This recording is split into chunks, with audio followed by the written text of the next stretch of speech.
It's time to get cooking for Thanksgiving. Yeah, I'll show you how not to get frisked by the TSA. And I will show you your personal private social network. It's time for iOS Today. Podcasts you love. From people you trust. This is Twit. iOS Today is brought to you by Aftershok's unbelievably comfortable open-ear headphones. Hear music and crystal clear phone calls like never before. Visit iostoday.aftershoks.com and use the code iOS Today for $50 off the tech bundle.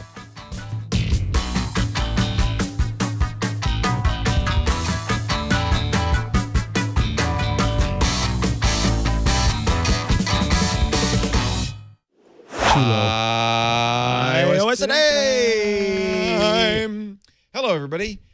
That's Mikah Sargent. That's him, and that's Leo Laporte. And we are here today to share the good news. It's like we're both wearing kind of suit jackets. Like maybe we're going to knock on your door and say, "Have you heard the good word about iOS?" Do you have a moment to talk about iOS today? iOS is the iPad, it's the iPhone, it's the Apple Watch, it's the Apple TV, it's whatever we gosh darn say it is. Amen. It is this table. Where is our thing that we were going to have, the CarPlay thing? That's coming after Thanksgiving. Oh, okay. It is ready. I've tested it. It works. But you know what's exciting? Keeping it at your house? Yeah, for now. Yeah. I'd like to show you. Okay, fine. It's at the house because that's where I wanted to test it. Yes, good. Before I brought it in. No, that's fair. I wanted to get it all hooked up. But now we have a listener who reached out recently and said, look, I have never been able to use the skills that I have at work for something to like help out a show that I'm really into. But I make these, they're like microchips for doing power management. And so he said that he can help us to basically run the CarPlay unit on like a big USB-C battery. Oh, nice. Instead of having to keep it plugged in, yeah, because so it becomes more portable. Probably because it's for a car, it's probably 12 volt, which means we'd have to use a converter and everything. So he knows how to do all that stuff. Nice. So I'm talking to him right now, and that way we could even like build a box, put speakers on the side, or like a hookup. Can we get a little car? That would be so cute. Our little CarPlay car. Yeah. I'm actually very excited because, this week, Elon Musk announced the Cybertruck. That's not why I'm excited. Thank goodness. And I had a Model X for a long time, and one of the things I didn't like about Tesla is it didn't support CarPlay. I really want CarPlay. Our Chevy Bolt does. And the new Mustang Mach-E, the new EV from Ford, which comes out at the end of next year, not only supports Android Auto and CarPlay, but it supports a new form of CarPlay, wireless CarPlay. There aren't many that do that. I know, and it has a Qi charger right there under the dash. So you just get in the car, put your iPhone down. It's already doing this CarPlay thing, no connection, no cable, and it's charging. That's the way to do it. That's the future. So I said, fine, you had me at Qi charger, and I put down my money. The Mustang's coming for the Qi charging. Honestly, I'm that shallow. Well, but honestly, at the same time, that is such a nice feature to have in the car. You're driving around. I have a Mophie wireless charger that's on my dash, and so I pop my phone in like this. It starts charging through the wireless charging, and then I just use a normal like Bluetooth connection to my stereo. Because you don't have CarPlay in your car. Right. Yeah. But being able to just pop it on there and then go is really nice. My navigation is there, but that's even better. You get in the car, you set it down, you don't have to think about it. Yeah. The other thing that I thought was cool, and we'll do a whole demo when it comes. It's actually a year off, but when it comes, the other thing that's cool is your car key is your iPhone. Oh, so one of those. It uses Bluetooth LE, so as you get close to the door, it opens up for you. You get in, it knows all your settings from your phone, and you start the car. You don't need a So like even your seat settings. Yeah, it's not just seat, but what you've been listening to. AC, everything. DC. So, the whole kit and caboodle. So I think that's kind of, honestly, I have a fascination with the way Detroit, well, I shouldn't say Detroit because Fremont, Detroit, and the rest of the world are merging modern consumer electronics into their automobiles, and I think it's very exciting. This one looks like it's going to be pretty much state of the art. So we'll give you a full review when it comes out. I'm just very excited. Yeah. I'll sit in the passenger seat. Can't wait. So exciting. Today, we know that there is a special holiday for those of you who are in the U.S. Coming up on Thursday. Because if you're in Canada, it already happened. No. My birthday's Friday. Let's truth in advertising. Yes, thank you. The FCC hung up as after they had called. Yeah. Just waiting for my gift. Oh, did No you want me big to do it deal. on the show? No, it's okay. I'm kidding. I'm just kidding. Okay, good. Thursday's Thanksgiving in the U.S., Canada. You're right. Yeah. They Canada, get it's already two if they happened. want. Yeah. You know what? Actually, I'm not going to get into that. Canada gets a lot of holidays, I got to tell you. And all of them are just right before the U.S. version, right? Yeah. They do the 3rd of July. They preempt us on everything. Yeah, we're a little bit Just better. a tiny bit better. So today we're going to show you how to get ready for that big feast. Leo and I will be flash frying a turkey here as a demonstration. We will That be... is a dangerous thing. All you have to do is go to YouTube and search flash fried turkey to see you'll how see much why. fun that can be in your backyard. We're also going to each of us will make a stuffing, and we'll do a taste test to see whose is Head-to-head, better. I like the homemade cornbread stuffing. He's a little bit onto the sage thing. Yes. Yeah. You know, my doctors told me to get off the sage thing, and I just really... You can't eat stuffing. I can't. You could eat mine, though, because it's cornbread. Oh, that's right. Ooh, I should have I do Leo's stuff. gluten-free stuffing. Nice. Actually, this year, last year I micromanaged it. In fact, you may remember I showed you last year my Gantt chart. Yeah, can you tell me because I was promised a Gantt chart. I don't know what a Gantt chart is. I got this idea from Stacy Higginbotham. She was the first one 2 years ago to do a Gantt chart for Thanksgiving. So if you're in business and you have large projects, let's say you're building the Hoover Dam, you might create a chart for the project showing a timeline of everything. And the reason is some things, there you go, there's a Gantt chart. Some things can't happen until other things are done. There's usually what we call a critical path that is the kind of determinant of the timeline. Things like when the concrete gets poured. In my case, I try to use as little concrete as possible in my Thanksgiving dinner. But if you've ever tasted my squash pudding, you might disagree. So the idea for this came to me from Stacy Higginbotham. And really, the idea was, look, I've got to get mashed potatoes in, but I don't want to start them too soon. I've got only 4 burners on my stove. I've only got, well, I have 3 ovens, but that's sometimes not enough. So I have the toaster, the June oven. I have a double Wait, you have a decker. June? Yeah. Do you like it? I love it. I have the as does Stacy. She talked me into it. Apparently, Stacy talks me into everything. Oh, sounds like it. I bought the one that was $1,500, but it's a lot less expensive now. It's less than half. Wow. So no, I love it because I could take pictures of the food as it's cooking. And That's it's actually, why you love it. It's great for some holiday dishes. Now it's a little too small for a full size turkey, but it's great for heating or reheating a pie or baking a pie. And what I do in the June oven that I love, if you put Brussels sprouts in there, it'll say, "Oh, you want to cook some Brussels sprouts?" How does it know? It has a camera. It also has a scale in it, Wait a second. so it knows what the weight is. Can it make perfect asparagus? Yeah. I love asparagus. With Well, my you'll whole love heart it. and soul. You'll love it. It also has a temperature probe, which, as you can see on the left in the salmon, really makes a difference when you're cooking something that's thick like chicken or salmon. Yeah. But I want to use it to make my very famous Now, Brussels sprouts. that you can do that? I mean, I guess you can. That turkey is smaller than it looks. I just want to point out. That's an organic That looks like turkey. a 20-pound turkey for a family of 8. That's probably a little bit bigger than a chicken. That's a 10-pound turkey, it says. Yeah, well, okay. I don't know. If you spatchcocked it, maybe. You know, I try to spatchcock most of my poultry, honestly. when I'm cooking, I spatchcock. I know all that the sounds terrible, but it just means you flatten it. And the reason you do that with the turkey is to eliminate So the problem with the turkey is that the legs get cooked faster than the breast, and you want to so you end up overcooking or slower. So you end up overcooking drying out the breast because you got to cook the legs. If you spatchcock it, it's flat. Everything cooks a little bit more evenly. Oh, so And it fits in your June oven. Afterward. It sure doesn't. It looks like roadkill. But we call this roadkill turkey. anyway, Happy Thanksgiving. I don't have to do it this year because Lisa's taking over. Okay. She said last year it was like a military mission. Oh. It's 0300. We've got to get the turkey in the oven. And 0320. It's time for the dark next- 20. What are you doing? You should be washing the green.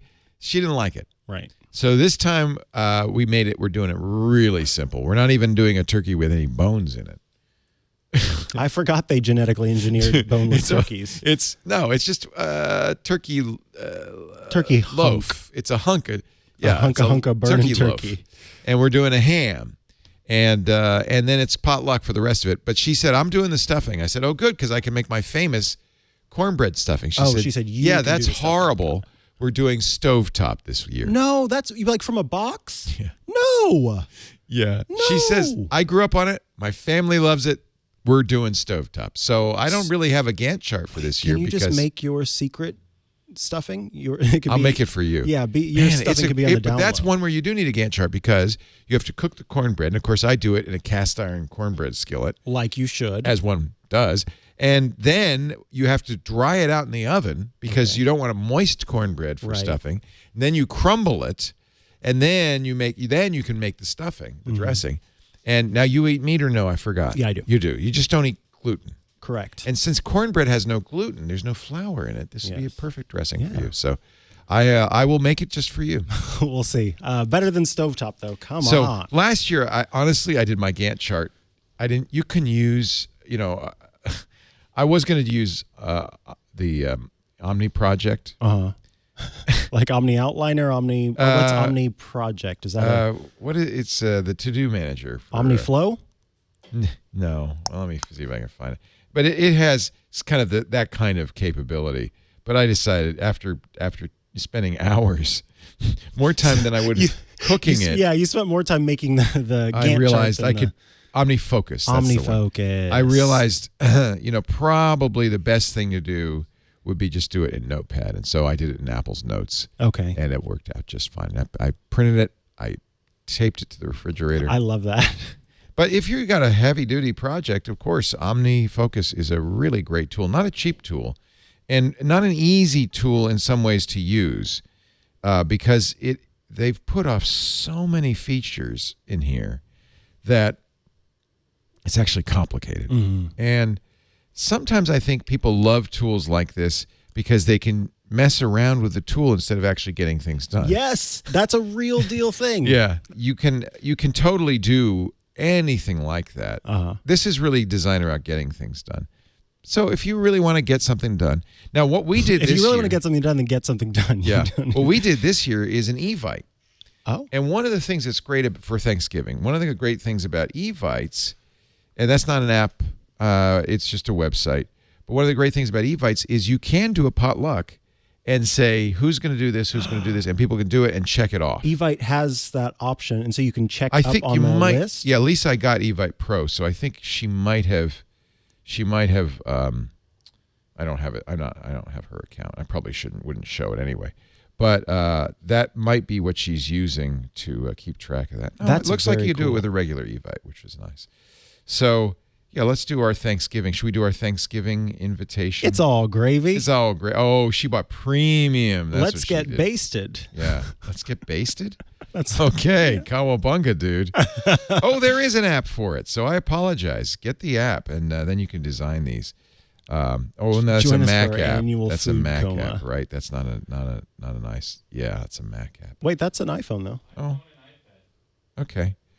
Well, anyway, so that's another way to do it. Evite will let you list the foods you want people to bring. They can check it off, and that's really handy for a potluck. And then you'll be able to check up on it, because that's the part right there. If you just have like a group message and someone says, "I'm bringing it's so hard to keep track of the tofurkey," and then it goes, you've got all these messages and people are posting GIFs and memes and things like that, and then someone else is like, "I'm bringing the tofurkey," because the other person's way up the list. That's an issue. We did not put tofurkey on our list. Oh, okay. I'll bring. If you want to bring a turducken.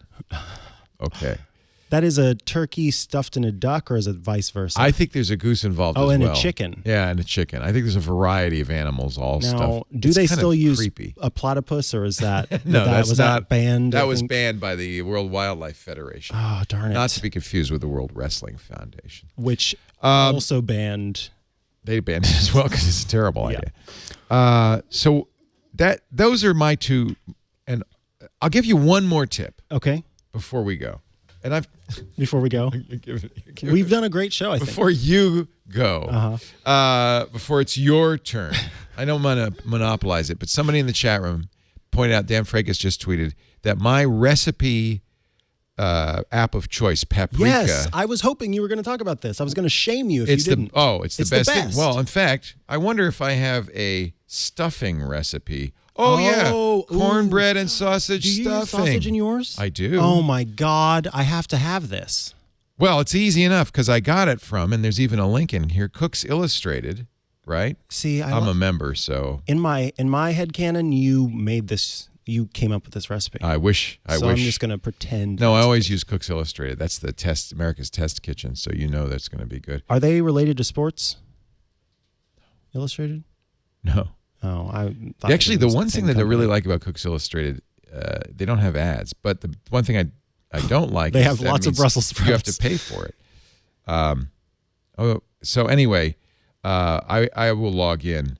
But one of the things you can do, it's to save time. I won't. But one of the things you can do is there's a download button in Paprika. Yes. So all I did was I downloaded the recipe from the website. Believe it or not.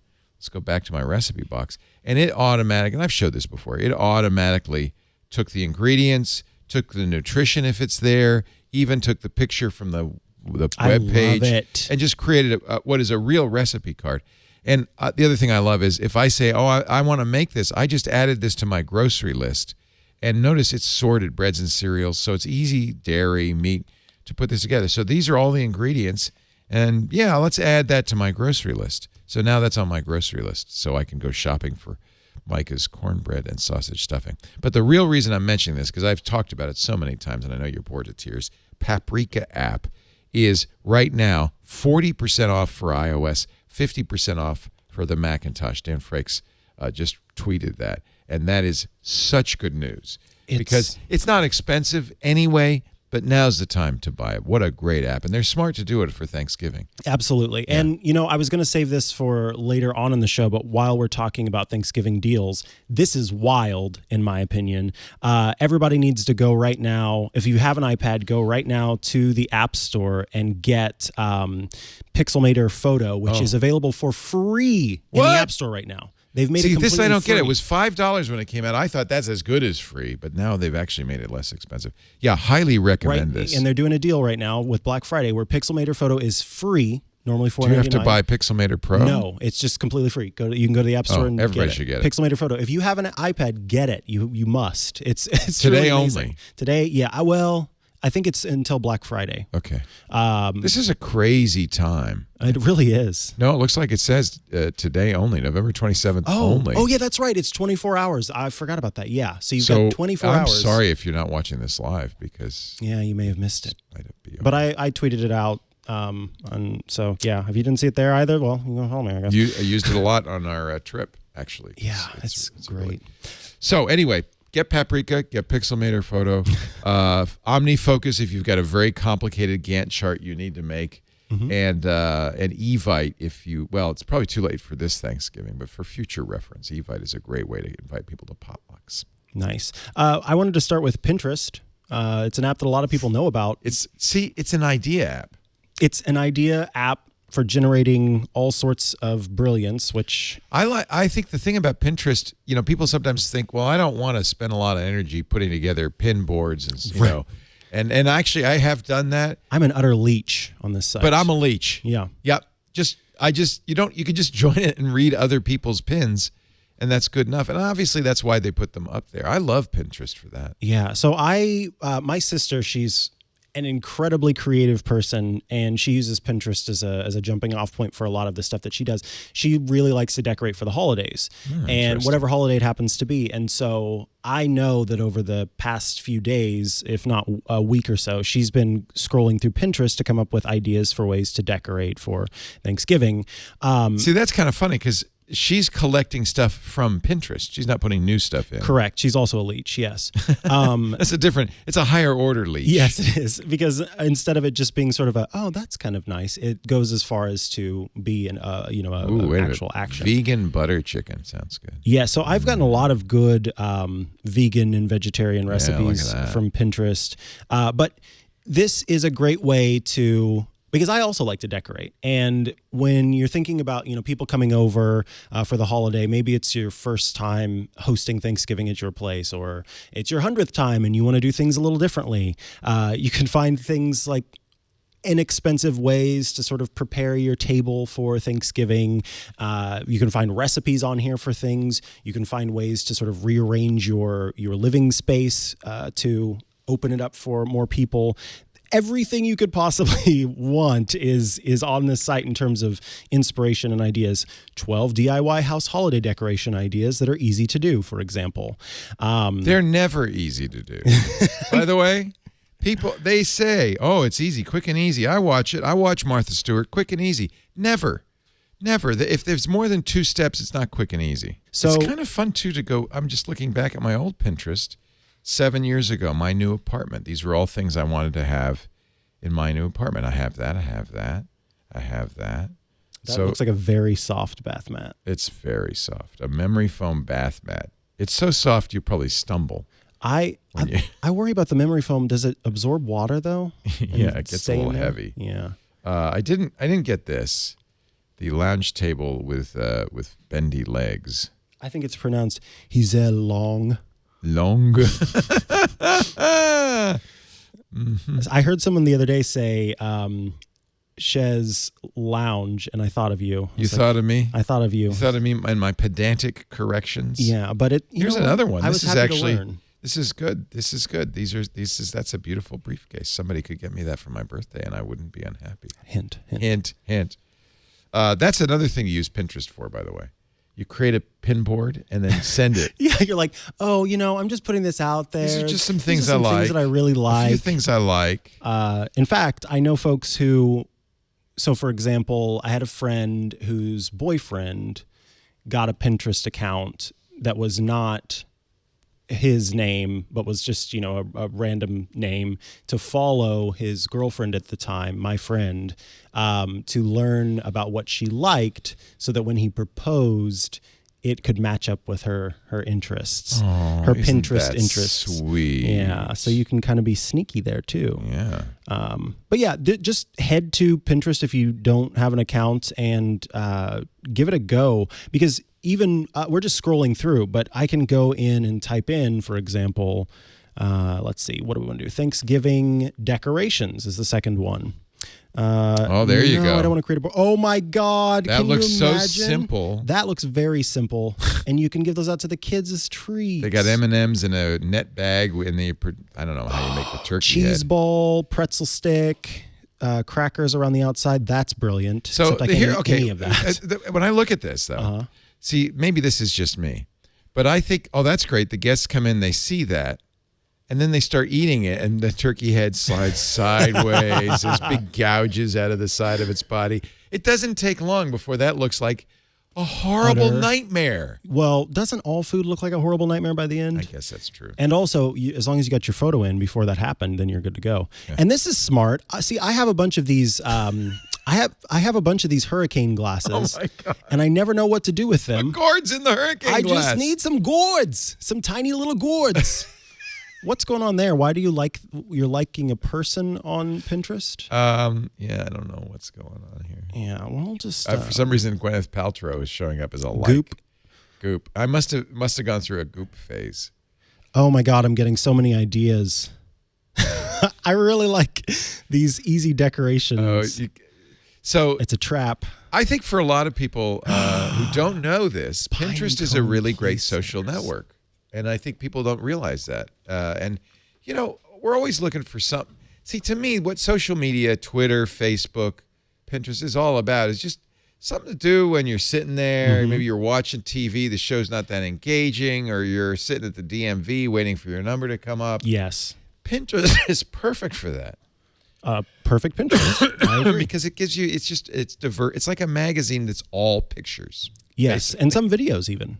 Oh my goodness. This is a great idea. Stop it. Do not write on your pumpkins. Yes, you're writing what you're thankful for. Oh, it's a gratitude pumpkin. That's kind of cute. Well, now you're on board. Now he's on board. Mikah's gratitude pumpkin. I want one here by Thursday. All right, I'll work on it. And I want you to show me something else. I want you. Yeah, let's get off of this. Yeah. Oh my God, he can't stop. See, that's what happens. He is a Pinterest junkie. Yes. So the next one I want to talk about is called Food Network Kitchen. See, I don't know this. I'm always looking for more cooking stuff. So what I love about this is that on top of just being a great place to go to get recipes, a lot of folks, maybe you're cooking for the first time and you're kind of worried about how am I going to make a new dish, or you even need to use your skills. You need to learn the skills for properly cutting, or what is dicing? How does that compare What to is dicing? sautéing? What do I need to do to blaze? What is it? Braise? No, not braise. Braise is a good one. That's one. Don't underestimate the power of the braise. The power of the braise. Anyway, so you want to learn all those terms. You want to learn how to properly make things. On top of having great recipes in here, they also have live classes. And so you get to learn with the different Food Network stars how to make different meals live. And so I could set up, in fact, there's one that's live right now. Should we watch? Yeah. Let's learn how to cook. Oh, look, it's Bobby. You just have 2 or 4 people. You make a few Cornish hens, put them in the middle of the table. Yeah. I do that all the time. I got a few Cornish hens. You have one big turkey, you can feed everybody. That's just my suggestion, but I'm a Cornish hen fan for sure. All right, so let's take a look at our bacon. I just need a few Cornish hens. Yeah, this is making me dizzy. Spoon. Oh yeah, you got a slotted spoon with your Cornish hens. Fat off of the bacon itself, so it I don't like to watch. I love watching these. As I said, we're gonna. But I don't like to watch them because they make me so hungry. So this is the big thing with this is the live class schedule, but we can go to how-tos, for example, and look, how to Julian. I've always wondered how to Julian, and now Julian Moore will teach you. No, she doesn't. That would be funny. And then this is important. So many people on... Ooh, what really grinds my gears? What really grinds your gears? What really grinds my gears is when I'm watching a show on television or a movie or something like that, and you got somebody who is supposed to know what they're doing with knives and with cooking and stuff. And they cut themselves. And they're holding the knife the improper way. Which I can't even remember now how the improper. Oh, they put like their finger out over the top of the blade. Oh, don't do that. Or their thumb out over the top of the blade. No, nothing should stick out when you're using a knife. No, you're supposed to grab the handle and yes, nothing should using stick out. Using a knife, exactly. Nothing should stick out. Anyway, so there's proper knife holding technique, and they get it wrong all the time in movies with people who are supposed to know what they're doing, and that annoys me. But a lot of people don't know knife basics, and it is good not only for the sake of your safety. You should learn how to use it. You should absolutely learn how to use a knife, but also for the sake of the knives. If you've got an expensive knife set and you're using it improperly, you are dulling them before their time and I'm kind of all a sorts of buff. things. Now, I'm not talking about the kind. I don't watch the knife channel on Home Shopping Network. But I'm a cooking knife buff, and I actually have my own knife roll like chefs do with some very, very good knives in it, and I'll sharpen them and.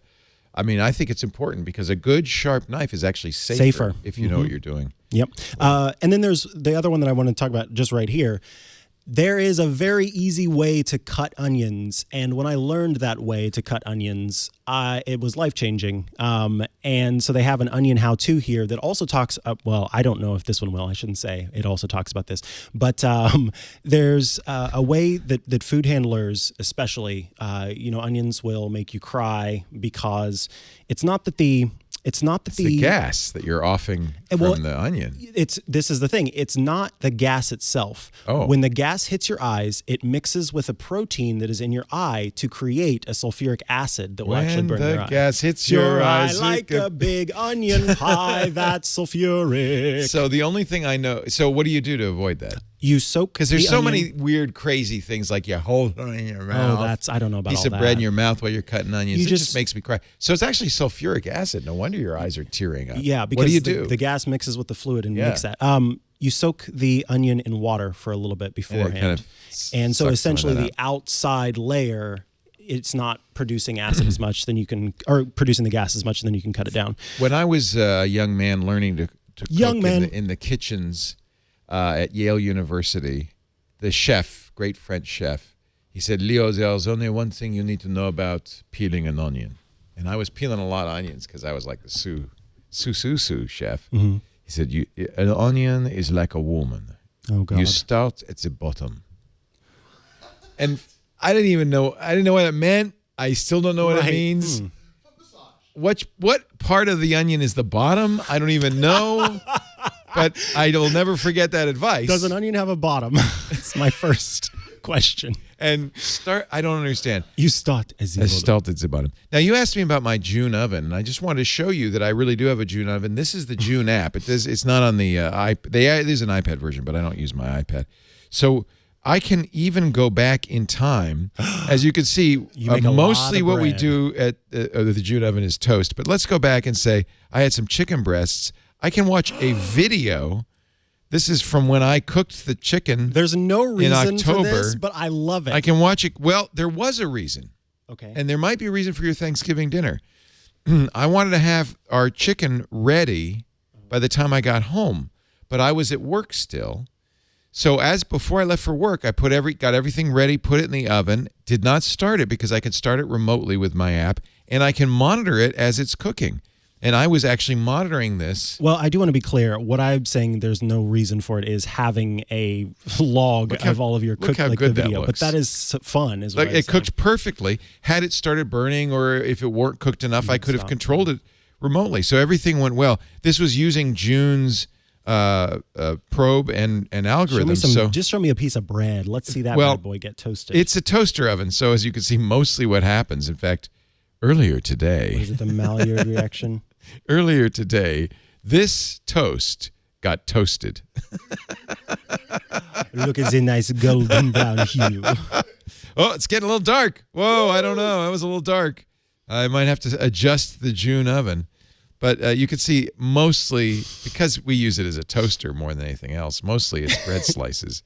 But it knows that when you put it in. Instead of wheat bread. It knew the difference. Huh. Isn't that wild? That is very wild. So that's the June oven. I can preheat the oven from here. I can look at different programs. And one of the things that's great is when it sees something in the oven, the camera says, "Oh, is that a Pop-Tart?" And you'll say, "No, it's a toaster strudel." Excuse me, sir. This is a toaster strudel. And it will cook it properly. So look, it's expensive. It's more expensive than a very good toaster oven would be, but it has some nice features. I'm actually very happy we have the June oven. That's a lot neat. less than I paid for it. I paid $1,500 when it came out.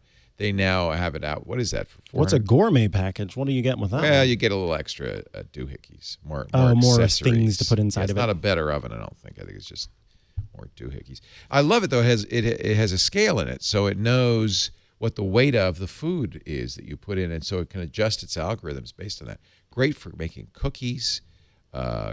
Great for, as I said, I roast Brussels sprouts in it, and it's fantastic. They always come out perfectly. Cool. Yep. So I'm looking through this, and there's some things on here that I can relearn or pick up. Oh, you're still learning how to cook, some new skills. Yeah. So anyway, I love this. I didn't mean to That's okay. distract. No. I just thought you might be done. I wanted to see. Oh, I see. He wants me to move on from this app. I thought you might be done. What was the name of that app? So many great how-tos. It's Food Network Kitchen. Food Network Kitchen. That's why Bobby Flay was there. Yes. Now that's I why he get was it. there with his Cornish chickens. Now, let's go ahead and talk about two apps. Many of you, while scrolling through Instagram, that was really bad. Instagram? That was a very bad accent. Instagram or Facebook have seen these videos of Instagram. My glottal stop is not proper there. Yeah. You'll see these like top-down videos of foods being made, and it all is just very pretty. You know who invented that? That was Dr. Seuss. No, Zay Frank. Maybe some of you remember. I remember old-timers Zay. remember Zay Frank I love from the Zay. early days of the internet, almost even before YouTube. He made very famous, fun videos where he never blinked. Right, his eyes were always like this, and he's rapidly cutting. And he was an early internet didn't he superstar. Kind of the jump cut was it was his thing. baby. The not blinking was his thing. A lot of what he did in those early days has been copied by many YouTube stars. He got a job with a BuzzFeed. Yes. Yeah. Oh, you know this story. Yeah. And he created the top-down, fast-paced, here's the steps, boom, boom, boom, cooking video. That was his invention. Now everybody does it. Boom. They really love do. it. I do too. Yeah. And some of his other videos on BuzzFeed are great too. They're very inspiring because it looks like you could do it. Yes. And then you try it and you can't. Yeah. But if you want to give it a try, like this dairy-free purple sweet potato pie. That actually looks fantastic. See, I don't know if I can get youngins It's to kind eat of purple. It's no, yeah. It depends how young. Really young, they'll eat it. That's true. Anybody over the age of 14 will go, that food's purple. Excuse me, sir. Excuse me, but your food. Waiter, there's no fly in my soup. Can you say I want purple sweet potatoes? Like I want a lot of them. So it says, okay. There's the dates. Yeah. Oh, medjool dates for the purple sweet potatoes. Yeah. Coconut oil. Yeah. Oh, I should note. Yeah, this is a dairy-free pie. Yeah. But that's why it probably uses the coconut step-by-step mode. So this, I think, is great because you can see it nice and big, see what you're supposed to be doing. And you can just swipe to go to the next step. There we go. Yeah. And look, it even plays the video there, too, as you're going along. That is great. Now, don't poke your fingers when you're poking your purple potato. Bake them for 45 to 1 hour. Then reduce to 350. Yes. Sorry. Yeah. This is good. Oh, no, I'm not memorizing it. You got to make your purple potato pie. I want to make that. I love sweet potato pie, don't you? I love pumpkin pie. Oh, see, I think sweet potato is a pumpkin pie for people with more advanced Holy cannoli, Batman. Listen here. I make a from scratch pumpkin pie. What time are you arriving on Thursday? Right. Because that's the one thing not checked off on our list. Well, Mr. Sweet Potato Pie. What are you doing for Thanksgiving? I've been invited to come over, but if there's not going to be real stuffing. Oh, you mean our house? Yeah. Oh, yeah, good. But if there's not going to be real stuffing. Are you doing anything else? I might have some. There might be another colleague who invited me to hang out. I'm not going back home. This for happens Thanksgiving at or Christmas. You should go home. Your mother wants to see you. Not yet. This is a problem at Twit though, which is competing Thanksgiving invites, and we've had this happen last year. You're doing it early though, so then yeah. So if you're going to a late or Lisa and I talked about this. Lisa said, if you're having a breakfast Thanksgiving, you can come to us for dinner lunch Thanksgiving, and then if you're having a supper Thanksgiving, you could go to that. Yeah. That way you get 3 Thanksgivings. Oh my God! Yeah. Well, I don't the know other of anybody one is having a breakfast. Yours is the lunch Thanksgiving, and then there's another dinner Thanksgiving. But I told my family before I moved, I will not be coming back to Missouri until after the new year. Too soon. Yeah. So it's for my dogs. It's really horrible it's hard for on them. The dogs. Yeah. And for me, it's honestly not good. I need to get settled in at a place before I can. So I'm not going to push you into it. Yeah, please don't push me onto a plane. Your mother to go did back call to me and ask me. She did. Despite the fact that I said that, and your grandmother, she was asking, "Are you coming?" And your sister, Mom, and and all your of them brother. called. They all called me. Well, I don't think my brother did because he's in Florida and he's also not coming home for Thanksgiving, and she's kind of bummed, which is sad. But I was just next year. Yes, just say next year. Well, yeah, absolutely next year. Yeah. Every year I'll be going there at the next year. Anyway, so Tasty has not only just a lot of recipes available, but they've gotten smart about how to properly show you how to cook when you're using it. Is this spelled Tasty? Yeah, the normal way. There's nothing special about it. It's thank goodness it's not Tastee. But you can thank Zay Frank for the technique, the top-down, step-by-step. His videos, which you see a lot on Facebook and other places, are fast. Mm-hmm. And they're almost too fast. This is nice because it will walk you through it. Yes. And that's kind of been my complaint pace. Is that I love that for when I'm watching, but when I actually want to be able to cook, then I need to be able to follow this step by step. And so the fact that I'm in charge of now we swipe and that they show it sort of, it's in the middle, the touch targets are huge. So you can, while you're cutting and chopping and everything. Tasty. I'm going to try this. Yeah, beautiful. So Lisa, I've been informed that Mikah cannot eat stovetop stuffing. It's against his religion. It's against my religion and against my heart. We can still do it, but I might make the cornbread stuffing just because it's gluten-free.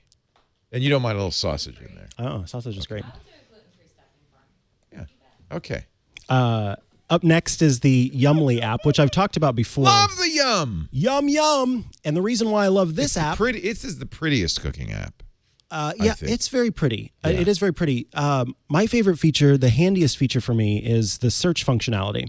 So say you have, and by the way, this is also super cool. They've added, since iOS has updated, to give you the ability to just take a photo of the ingredients like on your table, it recognizes what those ingredients are and gives you recipe suggestions for them.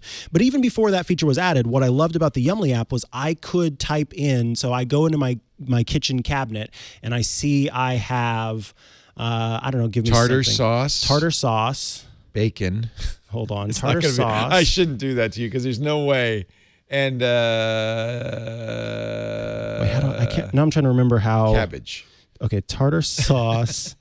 There is a way, and it's not. I can't remember now how to do it, but you can do multiple tags. So you can say I have these things. This is what I have. And then as you're going, it also lets you filter based on questions. So how much time do you have to make this meal? Well, let's say I've got 30 minutes or less. How many ingredients should the recipe require? I'm just going to say no restrictions. And are you looking for a quick and easy recipe? Well, yes, because it's just tartar sauce in my cabinet. So clearly I'm not a big cooker. There you go. It's actually how to make more tartar sauce. Do you know what a FODMAP is? A fog map? No, FOD, FOD. FOD. No, what is that? I have no idea. It's short for food? It said any dietary restrictions, and the first thing is low FODMAP. Oh, yeah, that's probably something. No, that's one of the reasons I love Yummly, because I'm a low carb guy, and so I told it I only want to see keto recipes, and so I don't get tempted. Although, golly, look at this creamy tuna 2-minute zoodles. Gotta love the zoodles. Gotta love the zoodles because it's not noodles, it's zucchini. This is something that my Israeli personal trainer keeps recommending, which is shakshuka eggs. They look good. Look at those little cast iron. Yeah, those are bobs. cute, aren't they? Those are adorable. Jalapeno popper egg cups. Keto salsa chicken bake. Lots of eggs. Huh? Well, yeah, because it's keto. So this is nice because you can, whatever your food requirements, it will give you great suggestions, which I think is really nice. I exclusively eat Cornish hen eggs, actually, personally. They're small, but they're delicious. Small but delicious. They pack a big punch, folks. This is good. And then after you've created a recipe, so this is the other thing that makes this app great, and it is similar to Paprika in that way. So let's see. I've made some of these different things before. There are a lot of different desserts on here. So I've made the chai latte cupcakes. Ooh, that sounds good. I can choose, hey, this is when I want to eat this item, and it will put it in your calendar, like when you need to go get the recipe, the ingredients, so that with the prep time, with the cook time, with the cooling time, you can make sure that by 2 p.m. today, you can actually make it. So you can enter it into your Gantt chart. Yes, exactly. And you'll be ready to go. Yes, Yeah. As well as... That's really handy, especially for they're accurate. As well as the built-in shopping list, which lets you, and I go in and check those off. I use Yummly all store. the time. So Paprika is for my recipe box, right? It's my recipes. And Yummly's for ideas. Epicurious is another good idea for that. Yeah. So if you're looking for ideas, I just think Yummly is the prettiest. It's very pretty. Isn't it gorgeous? I just really like and there are and it's lots free, of recipes. Nice. They have, one of the reasons they're free is because they have a store. They've got a store. And on top of having a store, you can connect it so that you can actually order food. Yeah. This is the worst thing, this store for me, because I look at this and I go, look at this way I can display these. You're a cast iron guy, aren't you? I am. Yeah. You know, what oil do you use for seasoning? Flax oil. Yes. Oh, see, I passed the secret test, the Mikah test. Actually, I just recently started to recondition all of my cast iron pans. I periodically isn't that so fun? So you just strip it down to its bare bones. It's easy. What you do is you again. put it in the oven and turn it on the oven on the self-cleaning mode. And the self-cleaning mode not only cleans the oven, but it completely strips the cast iron. Then, this is an additional step you may not know about. Maybe you do. I don't know. You soak it in strong vinegar, white vinegar. Never heard of that. Because the acidity then breaks down any rust or corrosion. And then you use a Brillo to scrape off all of that stuff. So now you got down to the iron. Yeah. And that's when you start with the flax oil. And it takes multiple coats and treatments, coatings. right? Yeah. But what happens with the flaxseed oil is it actually turns into a polymer that is a nonstick coating that really can't be destroyed. It's very, very tough. So those pans become really the best nonstick pans of all. How did you know all this? Because I read and watched about cast iron stuff. Yeah. Yeah. When I was getting into cast iron. Lisa's dad's all into junk store and junk collecting. He has a little shop. Yeah. And I tell him, anytime you see any cast iron cookware, let you know. The problem is a lot of it is the modern stuff. And Yeah. I want something from the 18th century. What had happened was I was given a cast iron skillet that has been in my family for a long time. And so perfect. Through that, then I was like, well, obviously that's what you need. My whole MO is learning as much as I can about a thing to get as much out of it as possible. So of course, then I went on this cast iron binge and learned so much about it. Figured out how to do it right. Yeah. You got to do it right and do it the best that you can. Flaxseed oil. Yeah. Yep.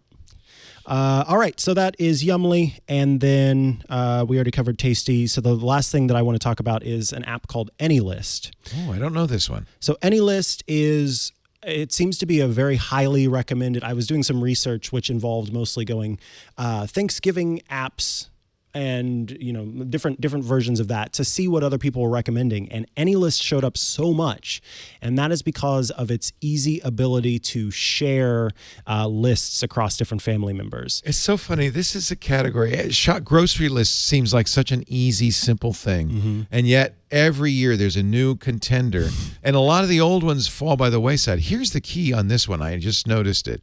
It supports the Apple Watch. Yes. To me, a shopping list, if I can't see it I want to see it on my watch. Right. To have to pull out the phone. I don't want to have the phone and go like this. Yeah. It's also got support for both Siri and Amazon's virtual assistant. So if you do hook it up, then you can say, I'm getting it. Hey, boo-boo, add this to the list. That's great. Yeah. You can also do the thing that you can do in Paprika, where you import web recipes. So the recipe comes in and it pulls out the actual ingredients and drops them in. And then it does meal planning as well. So if you are a meal planner in general, or you're just making your phobe chart, clam chart, Gantt chart. G-A-N-N-T. If you're There's making also PERT charts. PERT? There's PERT and Gantt. If you make your PERT chart or your Gandalf chart, you can use the planning list for that. So I have a grocery list with just one item on it currently, but it's smart too. So I can type in, let's say I want, I need to get some more cinnamon. Well, you're talking about cinnamon? You're talking about cinnamon rolls, cinnamon sticks. I am talking about cinnamon sticks. Then I tap and I can add, I want to get 3 cinnamon sticks, I guess from the bulk aisle would be where I get that.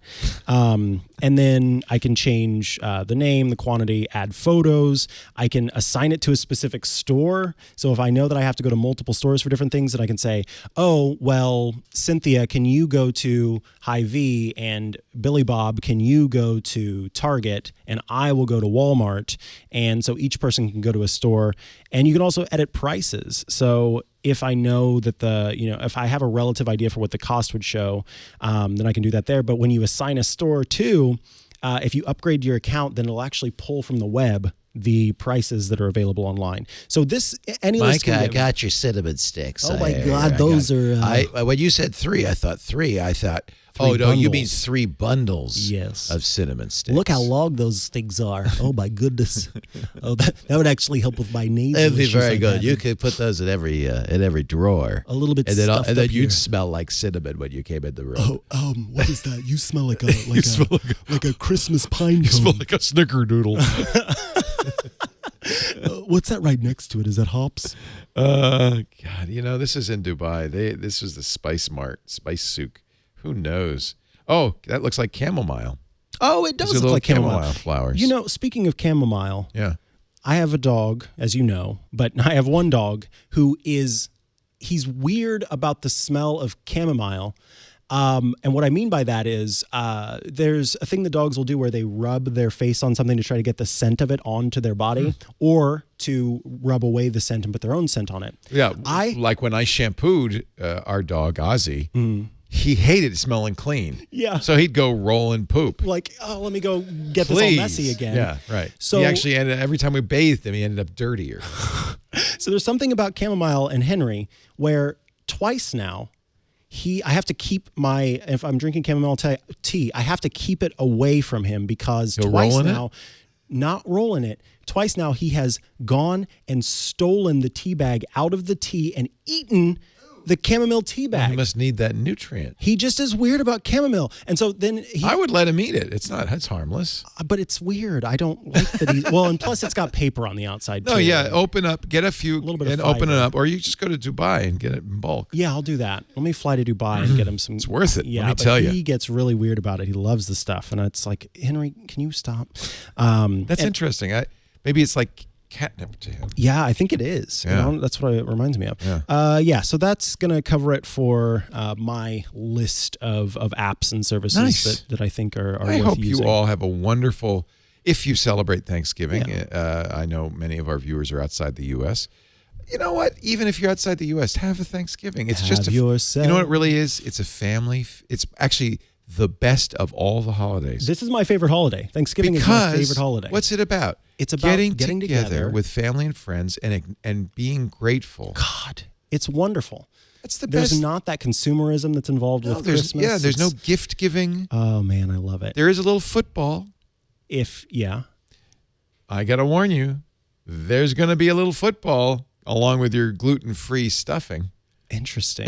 I bet Lisa's the best running back. She's so fun to watch. We don't play football; we just watch. Oh, there I are see. families though. There's a I traditional. thought you meant you play. That is a traditional like back flag east football. That's that's actually a great Thanksgiving tradition we used to do. You'd go out and you play touch football after the meal and throw up. Yeah, you know what? We have a tradition every year, and I'm sad I won't be partaking. That's the one thing that could have got me back on the plane. Every year we buy a bag of mini marshmallows, and everybody gets a handful, and we have a marshmallow war. So grandma, mom, fun. The siblings are all throwing marshmallows This is at why each it's other. a great holiday. It's a holiday about love and gratitude. I love it. What more could you ask for? Gosh, I love it. I hope you have a wonderful holiday if you're celebrating Thanksgiving. And we actually are going to be taking Thursday and Friday off in the studios. We're going to be shutting down so that our staff can enjoy their holidays. I will be bringing in about 50 turkeys that I want to save from being... Save the turkeys. Yeah, so they'll be here on Thursday and Friday. I was watching the Today Show. It was so depressing. And they had pictures of the turkey farm, turkeys walking around, and she said, "Well, those guys won't be around." It was like, that's mean. A little mean. That's mean. I'm surprised. Those guys are about to start running. Here we come. The Today Show didn't do the pardoned turkeys. They didn't cover those. Has the president pardoned the turkeys yet? I don't know. Wait a minute. He already did. I'm sorry. I know they're in a hotel. They stay in the Hay Adams Hotel, one of the nicest that. hotels in Washington, D.C. They stay in a room. I can't believe it. And it stinks up the room something awful, but it's a tradition. It's wild. Now, and then it goes to a June oven. Thank you, Kevin. That's right. No, they're pardoned. The rest of them in the The June rest of oven. them go to the June oven. Yeah. Well, if they're 10 pounds or less. Mm-hmm. Otherwise, you got to shuttlecock them. Spatchcock them. Yes, what he said. Our show today brought to you by if you are giving a gift on Thanksgiving, this would be a great gift. Aftershocks. I think you got a pair of Aftershocks, did you not? Heck yeah, I did. And they're nice, They're right? beautiful. They're green. They sound fantastic on my cheekbones. So that's what's unique about these. These don't go in your ears. They go over your ears, and they use bone conductance for the audio. What's amazing is, and I'd heard of this in the past, but I just thought, well, that can't possibly work. Right. And when I got the Aftershocks, I said, wait a minute. Not only does it sound great, but it's great for jogging, for bicycling. I use them for conference calls, anywhere you're walking around where you don't want to isolate yourself. Mm-hmm. So don't wear these on an airplane. These are not noise canceling. The whole idea of these is you hear what's going on around you while you're listening to great music. And they're so comfortable because they don't go in your ear. They just sit on your head in this very lightweight titanium band.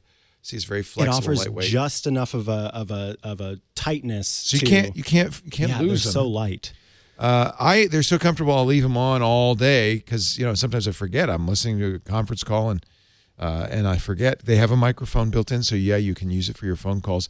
Great for audio books. Great for music. Great for anybody who wants to exercise or walk down the street and not isolate themselves. That can be dangerous. The titanium band is lightweight. You'll hear crystal clear phone calls and music like you've never heard before. They have something now called premium pitch, which guarantees a premium audio experience, wide dynamic range, rich bass. It's Bluetooth 4.1, and it does something I really appreciate, multi-point pairing. So I pair this to everything, my phone, my iPad, my Mac, my PC. It's paired to everything. So when a call comes in or I want to listen to something, it's there. It's ready to be paired. AfterShokz Air are IP55 certified. That means they repel sweat, dust, and moisture. You can wear them in the rain. 6 hours of continuous music and calls on one charge with 10-day standby time. They charge fast, about an hour and a half. You get a 2-year warranty. If you take a look at the AeroPex, advanced audio, longer battery life, and if you're a swimmer, you'll love them. They're waterproof. They're submersible up to 1 meter for 30 minutes. So the AeroPex is for people who want to get wet. But I just have the Airs, which I really, really love. They're just, in general, safer for outdoor activities, safer for driving, and frankly, they're more comfortable. And to me, that actually is the main reason I love my AfterShokz. Take a look at the AeroPex Tech Bundle. The AeroPex Tech Bundle will give you $50 off right now. Actually, I think they have a Tech Bundle for all the different AfterShokz. If you go to iostoday.aftershokz.com, but you have to use the code iOS Today to get $50 off. This is a great gift. Grandma, if you're thinking, what do I give the kids? You know, because they're such hipsters. They will be a little puzzled when they open it up if they haven't heard about it. But as soon as they start using them, they'll go, Grandma, how were you so smart? If you have a friend in your life who is a gym rat, a self-proclaimed gym rat, they're made for or that. A pet owner. What? Why that? Why a pet? Oh, so you can hear the whining. When you're going for a walk, when you're walking the dogs. Yeah. I would usually just make the choice between or you take out one ear. Yeah. Do I listen and not really? Right. Do I listen to music and not really know what's going on around me? No. Or no? With I don't this, actually I get to do like both. that anymore. Now that I'm used to it, I don't like the idea that I don't know. I agree. can't hear people sneaking up behind me. Yeah. You know, I want to be able to hear the world around me. So the AfterShokz are perfect for that. Highly recommended. I can show you the world. iOStoday.aftershokz.com. AfterShokz is spelled with a Z. Zed. SHOKZ.com. Use the code iOS Today. That's valid in the U.S. only. I'm sorry, but you can still get them anywhere. iOStoday.aftershokz.com. Highly recommended. We thank them so much for supporting iOS Today. We thank you for supporting iOS Today by using that offer code too, by the way. That's how they know you heard it here. You love this picture of me that Lisa took? I do. I'm the old prospector. Yeah, this is a great photo. Yeah. This is me and my donkey. What'd you name it? Mikah. But it's not, I didn't name it after you. Oh, it's a C instead of a K? Yeah. Yeah. All right. Let's get some Let's news. talk about some news. It's all the news that's fit to print. Let's start with Apple's battery case, actually, because they just launched a new battery case. So ugly. I have never been a battery case kind of person. You don't need one with the iPhone Max anyway. Correct. That has such great battery life. I've never felt the need. They do offer it, but I don't know why. I guess when I saw they were doing a new one, I thought, oh, please let the battery go all the way up, instead of just the battery bump. But no, they still got the bump. Yeah, this hump. Now, what's interesting, I guess, is that despite the no matter which choice you have, the 11 Pro, or the 11 Pro Max, you can get it for $129, All three of them are the same price. So they're not charging you a premium for the more expensive one. It seems like they're just charging you a premium for the least expensive one to bring it up so that they're all the same cost. It does have a physical camera button, which people were pretty pumped about. That's cool. Yeah. Yeah. So regardless of whether the phone is locked or unlocked, you can press that camera button to launch the camera app. If you hold down on it, it'll shoot some video, which I think is kind of neat. It doesn't a double tap. Oh, no, a double tap is Apple Pay. Double tap is Apple Pay. You can't do that. Isn't there a way to get the camera to launch? No. So that's nice. That would be a nice feature. It is a new feature. Yeah. And so what I see this as, the reason why they're doing this and why they're making it available for the 11 Pro Max is because people are genuinely using this iPhone to take professional quality photographs. Honestly, if I show you my pictures from our vacation, you'd be hard-pressed to figure out which were the $6,000 camera and which is the $1,000 iPhone 11 Pro Max. And the video too. If you're shooting video, for a good period of time. I stopped shooting video with the Pro stuff and only shot it with the iPhone. Here, let me play a little, just so you can see a little video, because it's let me see, where is that video that I'd like to show you? Here it is. Is that it? Oh, there's the one where you have it on the water. Oh, this one. Boat. Oh, is it muted? Everybody's gonna be mad at us now. These are the fountains in Dubai. But yeah, I know which one you were talking about. Where I have I'm going. This is in the Dubai Creek, and I tell you what, when you look at these videos, 4K. Look at those birds. Stabilization is so good. I really feel like these are spectacular. I took a similar. Did you know birds aren't real? They aren't real? No. What's wrong? Birds are fake. They are created by the government. Shut up. Look at this. Look how this is the Nile. I'm on the Nile here in Egypt. Look how beautiful the water is, and it's stabilized. I can assure you that boat was vibrating a little bit. Why are you laughing? I'm laughing because there's actually people who think birds were created by the government. Birds aren't real as a it's a joke. It's all a joke. Or at least I hope it is. But there's this whole like meme that birds but aren't at least real. you get free shipping. Yeah. And it talks about when birds were created. When the government there was a funny thing during the government shutdown. They're like, did you notice there aren't any birds out right now? Birds aren't real. Anyway, I'm sorry. It's a distraction. I'll have to think those birds back. in that video were very pretty. Ooh, but that was your real camera, wasn't it? This one? Yeah. Yeah, that's a real camera. That's gorgeous. But I honestly could have taken that. I'm pleased that you like this, because no one I show this to says, they say, why did you take a picture of a hook? I saw, that's the one that stood out to me. I like the color. But everybody says. Can you actually says, send that to me? I want to add it to my wallpaper roundup. Wow. My wallpaper. Because you're the only one who likes this picture. It spoke to me, this hook. It's good. This hook. hook. Take my picture. Please take my picture.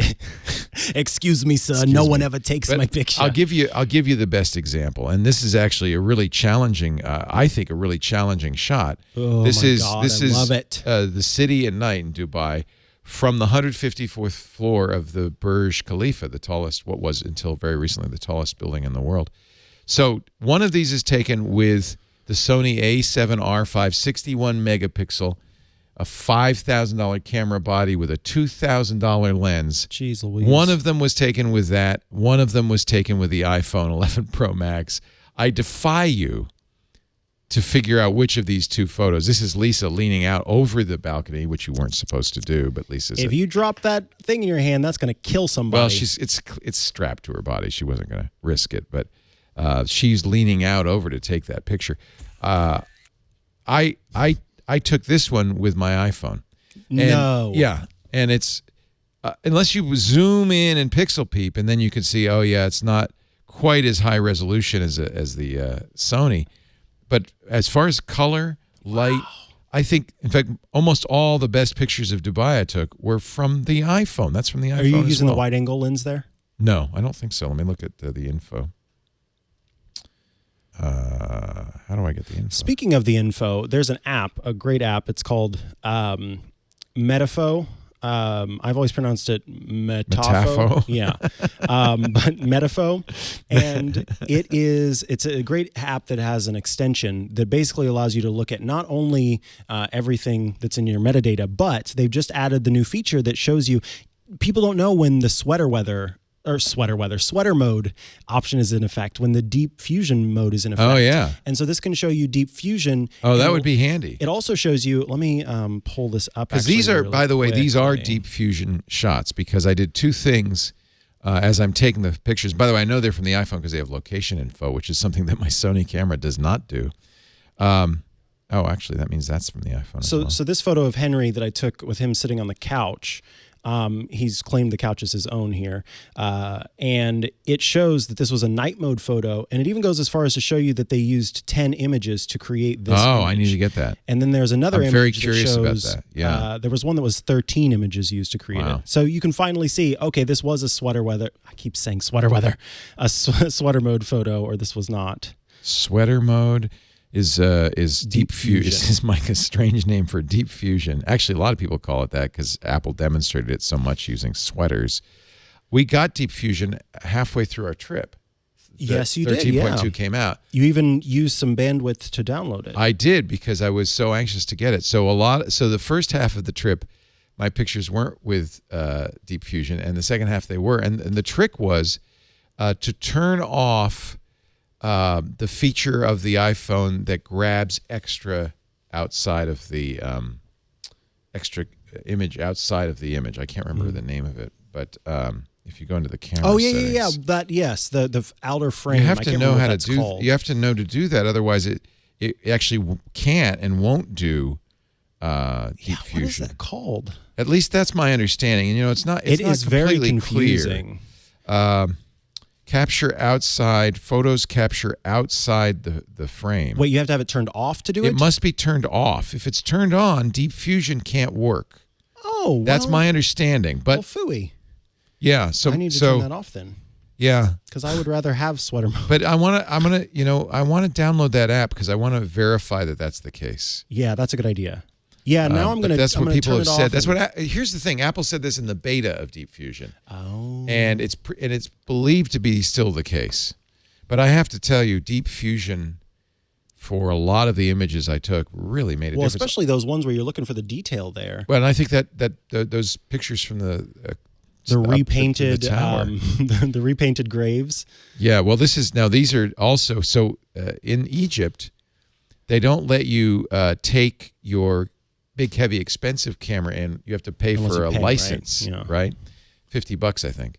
So, but they said, oh yeah, you can take your iPhone. I thought, my iPhone is pretty much just as good as, this is sweater mode on these beautiful images in the Can you show that blue one again? The blue one you like? Very expensive. That one? No, there was one that was more blue. Let's go back to there's the demon, yeah. That's the demon, yeah. Oh, there you go. Is that it? Is that the blue one? Oh, these. Now, this is also iPhone. This is from the tomb of Seti I. But, what's funny about this is throughout the tomb, they insisted, these are all reliefs, they insisted on lighting from below. So all of it is lit. See how it's lit from below? Oh, I see. So all of it is lit up, which is kind of... Yeah, makes it excellent. Not photo. Excellent, but you know what? I'm fine. I think that what they really don't want is for you to bring a flash. This is a room where the archaeologists are still working. Oh, that makes sense. Yeah, you wouldn't want to flash those. Yeah, they don't. In fact, they really severely limit the number of people that can come into these tombs now because even just the breath of a human. And by the way, this is great. This is graffiti from 1850. No way. Yeah, there's a lot of graffiti in Egypt.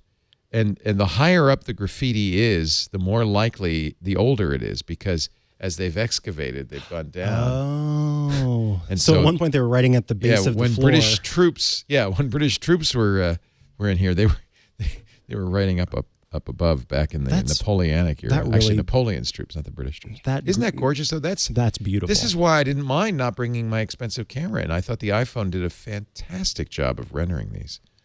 That's the demon you were talking about. Creepy.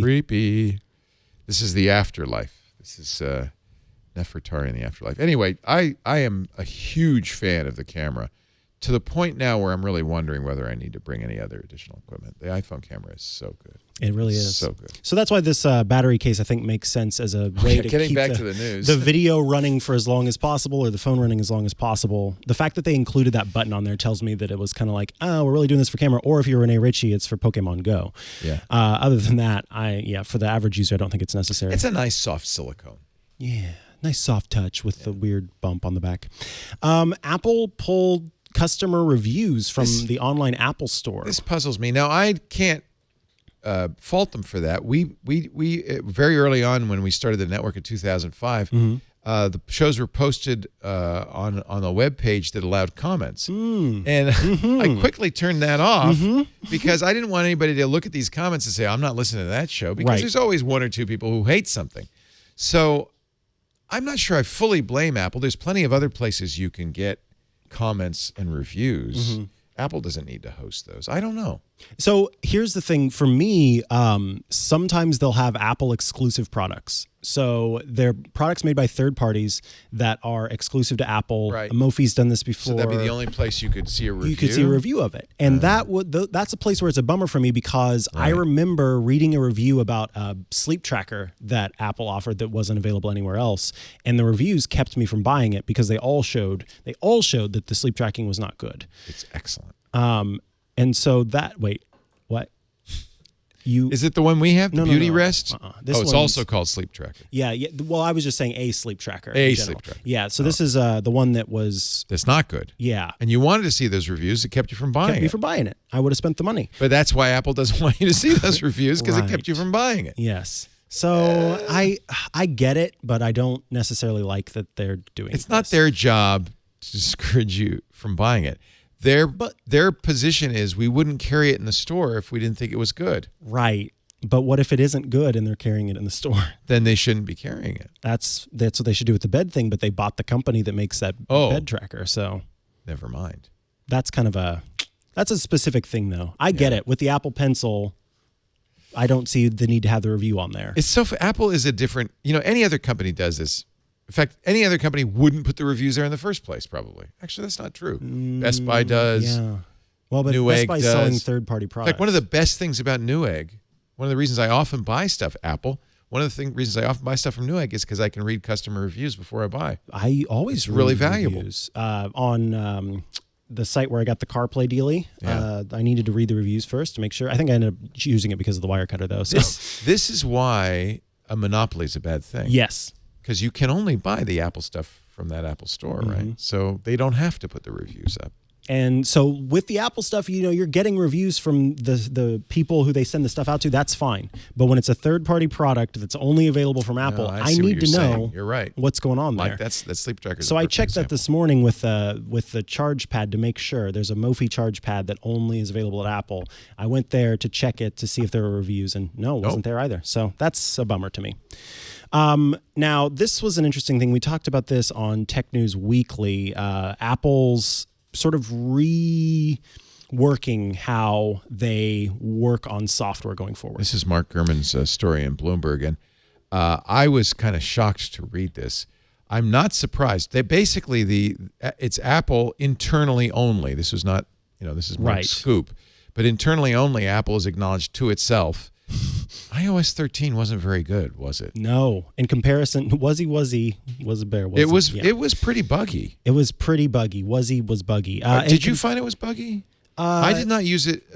See, here's the thing. I used it in beta, but I didn't use it on the iPhone. I'm very forgiving whenever I'm running betas, and so I didn't use it in beta on the iPhone. I used it in beta on the iPad because I wanted iPadOS. It was really bad. Programs would blank out. It still isn't perfect. No, that's and that's the problem, especially.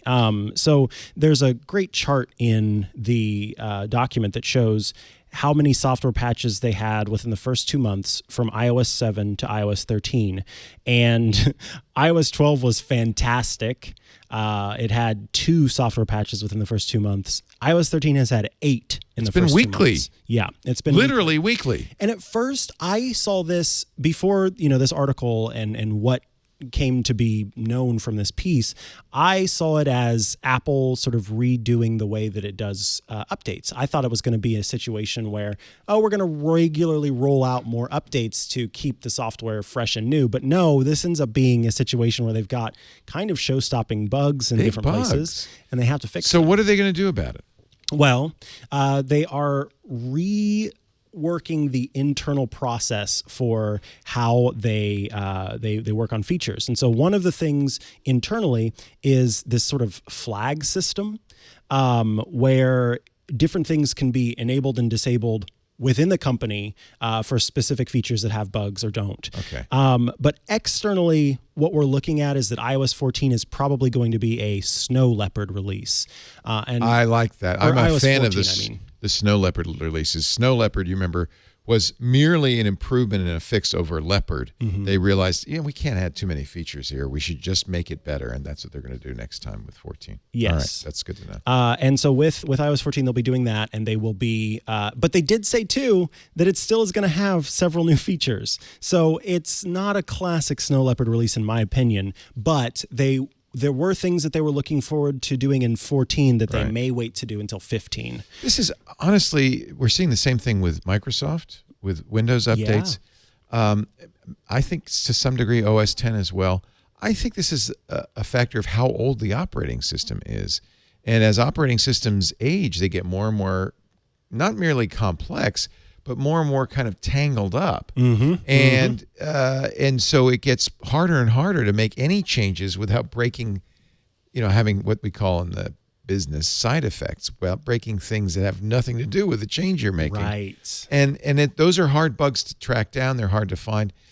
I'm actually fairly surprised because Apple did a pretty long public beta. You'd think they would know about the problems, but so did Microsoft with Windows 10, and they still had lots of problems. So I just don't know. It's maybe it's just the age of these operating systems. It might be, and I don't. Depending, more and more, it's software where they are having to do the innovation stuff. Right. Where the hardware is getting to a place right now, at least, where there's kind of not a whole lot of places to go. So what do? We add an extra camera or something like that. So they're really trying to add new things in software, and when you're trying to launch these multiple engines all at once. You've got machine learning, you've got other AI systems, you've got AR and VR and just AR in this case, and all these other things, the UWB chip that they're probably working on incorporating more with 14. All of those things lead to them having to add all of these features that then, like you said, the interoperability, especially now with shortcuts and the way that it all works together, that's going to make a big difference on all these teams needing to be able to create stuff that does actually work together, which introduces more opportunities for failure. I think about it kind of like the Twit network. Okay. We're 15 years old. As we get older, our shows get longer, more complex, more difficult to fix.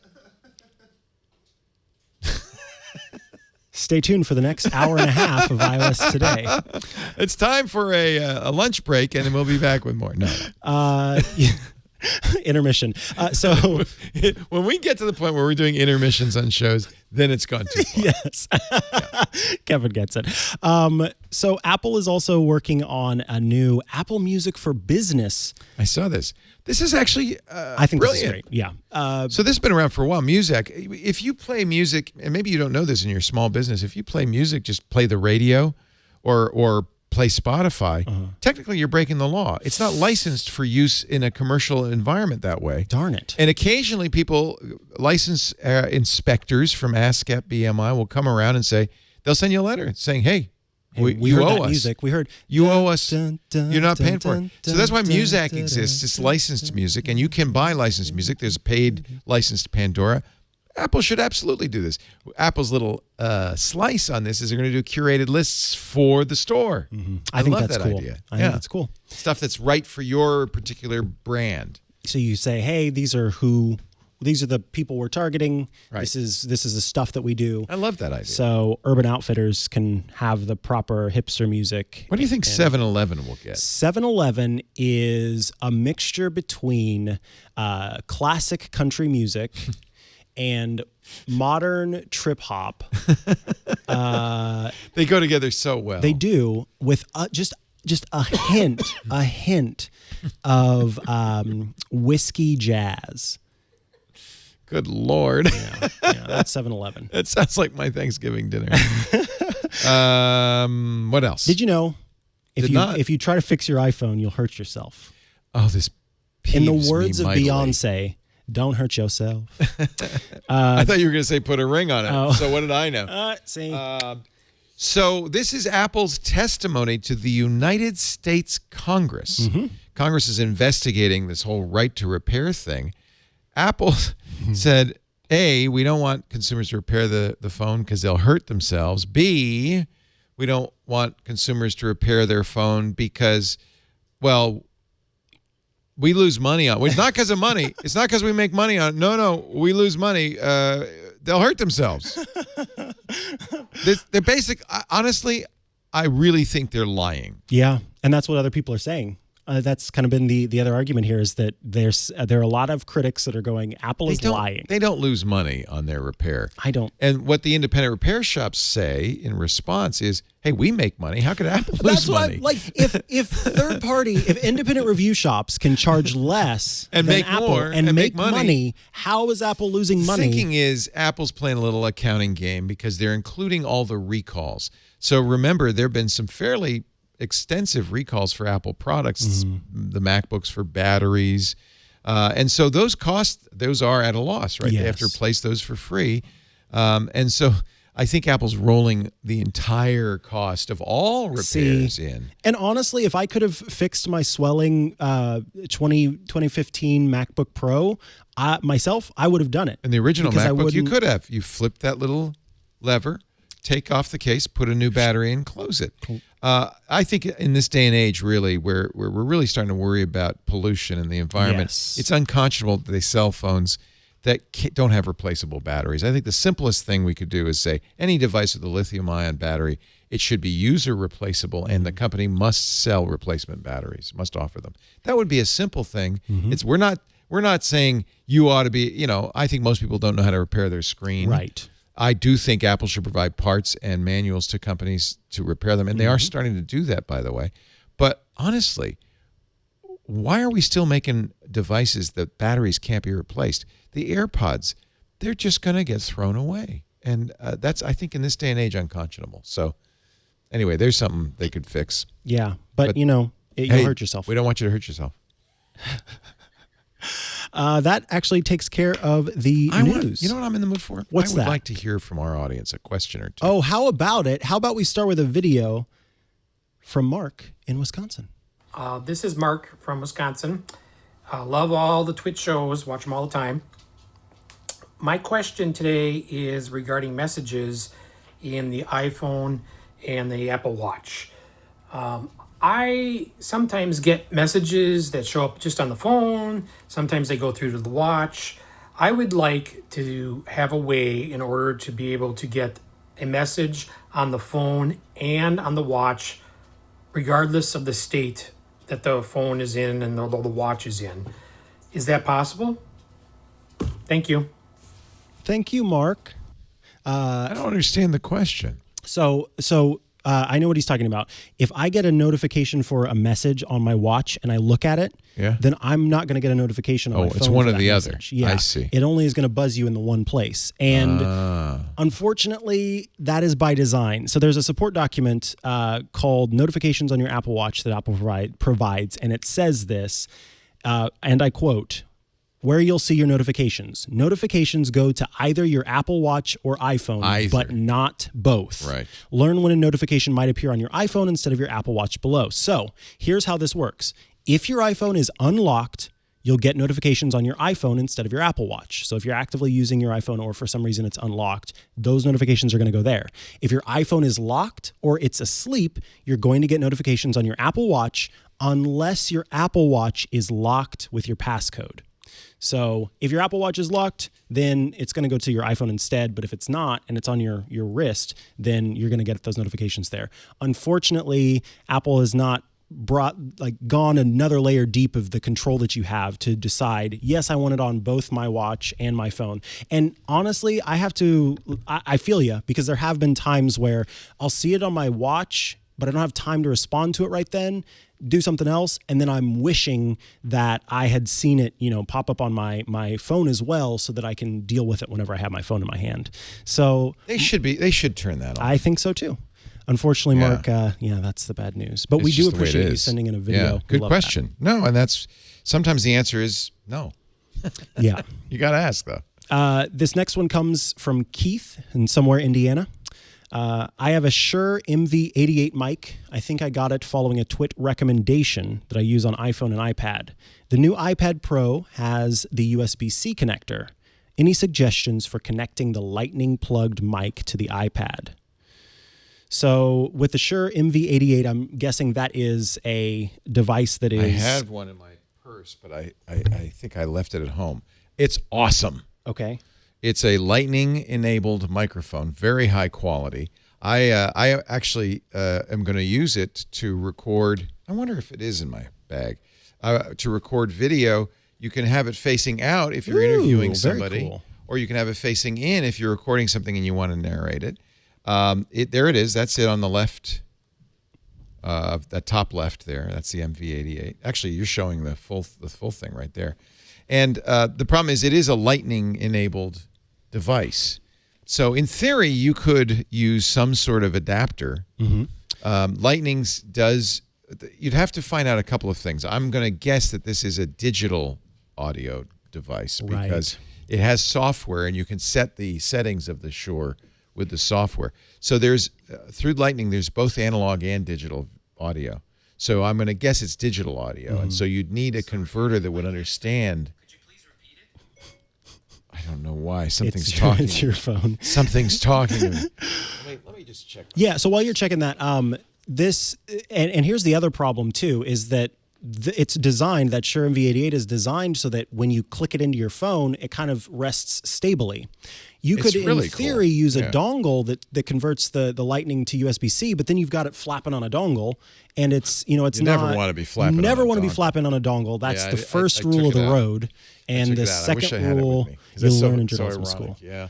So unfortunately, there are other microphones that will do what you want it to do, and I think that's the way to go. Yeah, because look, that's perfectly placed so that you're not getting that rattle of the thing moving around. Oh no, it's designed to be exactly like that. Now the only negative is I have to take the case off of my phone for it to work because it does like an animal very closely to the. Oh, I see what happened. I will note that Anker makes a little adapter, the USB-C to Lightning audio adapter. It's $30, which is that for Anker even. That's a pretty pricey thing for a little dongle. Shure makes other this is the Motiv line, MOTIV line. They make other Motiv mics that would work just fine with the iPad, I would think. It's funny because I've been wondering kind of a similar thing because I want to. Thing is, I don't want to use the iPad for video. I think the iPhone is so much better for video it just, to me, this MV88 is really designed to do that one thing, which is to mate to your iPhone, be, as you say, solidly in there. You can aim it this way or that way, or even have it straight out. It has a variety of patterns you set in the software. It's just made to do that thing. Look at the other Motiv lines for something to connect. I wish they made them. They really should make a Type-C MV88. Yeah. But they don't. Yeah. I wouldn't be surprised if they did at some point. Yeah, I wouldn't be either. If only the iPhone. They are pardoning the turkeys right now as we speak. Live. Oh my goodness! Wow. Let's go to the White House. Gobble gobble. That was fun. Yeah, I wish there was a. And one last question. This is Niles from Southern California. Yes. I was searching for Kaiser. I talked about this before. The health records app. And or the health app that has health records, so you can add those. Yeah. And so they heard, Kaiser Permanente was on there. It is not. It's just for It is for NorCal. It is? Yeah. What? I added mine. Yeah. I forgot to tell you, you've been gone. Yeah, you've been gone. For years, I've been waiting to do this. And when I came here, I was like, no! Yay! But yeah, it's on there now. So that's exciting. So anyway, I was searching for Kaiser to add my data and health app and seemed to choose the wrong Kaiser location. I'm Kaiser SoCal, which they have yet to join. So it's showing Kaiser NorCal for me to sign into. How do I remove that profile and settings? So what it sounds like is that, unfortunately, Niles logged in with his SoCal Kaiser Permanente account. And of course, there's no health records showing up because it's only available for NorCal. So I am going to go right now. You should. This is really totally exciting. I think so. I'm going to my health app, and let's see. I'll scroll up here. This is all the good things I've done. Oh, access to your record. Connect to your provider and see your health records. Get update when there's a new entry. Right now, there is a Kaiser app that I use on the phone, but it'd be nice to have it in my health. And I periodically do check to see, who's on here. And lo and behold, I hadn't checked recently. It is connected to my our Kaiser Northern California. So I'm gonna. I won't go any farther because you don't want to see my health. Yeah, you should log in that off. But I just got update to my health records the other day. You tap on your little avatar in the top right corner. Underneath accounts, it shows health records. You tap on that. And then if you want to remove it, you tap into that account, and then you scroll down and you tap remove account. This app is not provided by your healthcare provider. This app is provided by Apple Incorporated, a for-profit organization that is not a HIPAA-covered entity or business associated with your healthcare provider for purposes of this feature. In other words, moving it here may move it out of a space protected by federal health privacy laws. You may want to think twice about this. This app will be able to use this data for any purposes permitted by your agreement with them. Now, you may trust Apple. I know I do. I should read into but remember, if they maintain HIPAA compliance, even though they don't have to. This was the issue with Google doing health, was you aren't protected with Google either via HIPAA. And so Google can share your private health data. Apple can share your private health data with third parties. And you may or may not want that. You should carefully review, says Kaiser, the app's privacy policy and statements for any privacy protections provided.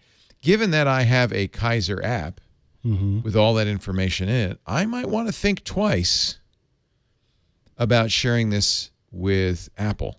Okay, so here's some things that it says. Apple is providing a user the ability to request and download their health records utilizing a direct encrypted connection between the user's iPhone and the APIs provided by the health system or clinic. As part of this feature, Apple is not creating, receiving, maintaining, or transmitting protected health information on behalf of a covered entity or business associate. Okay. Plus, it is encrypted and does not traverse Apple's network. That's good to know. Yeah, and then of course it's encrypted on device. So if you remove it, then it does not get. So in other words, Apple is not in any way getting my information. That is what their page says here, and this is the page that is for healthcare providers to read about. I'm going to try to find their white page as well. That's important, though. You see why it was important to read this. Absolutely. And think about it and I'm glad that Kaiser raises that issue. And it's obviously boilerplate. They're not saying pro or con whether Apple's okay. And the fact that they offer it with Apple means probably that they did look at it. But they want you to know that and think about what your privacy agreement is with Apple. So that it's basically saying, okay, Apple, now it's up to you to protect your right, because they're not required federally by HIPAA to do it. They need to do it on their own and say that can actually follow through. So I'm glad to say I got my flu vaccine according to this. Heck yeah.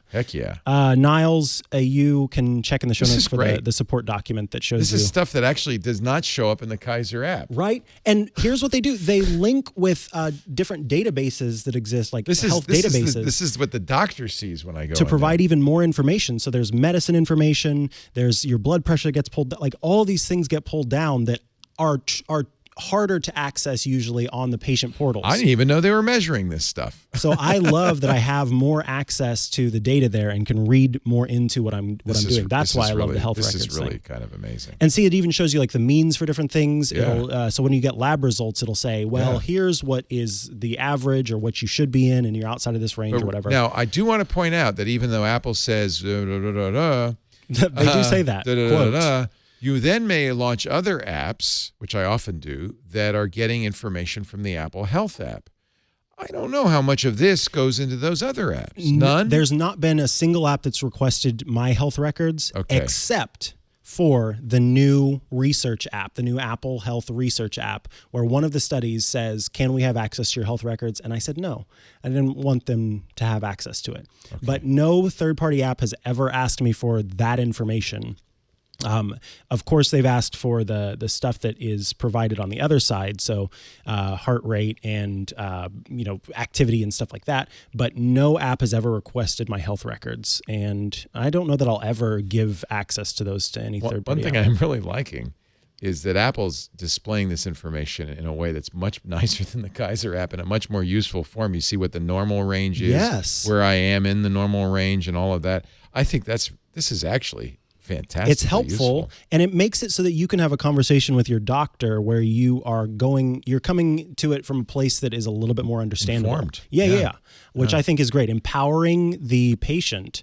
Like, we live our whole lives in these skin sacks, and we know so little about them, which is why there are people out there who we pay to do this.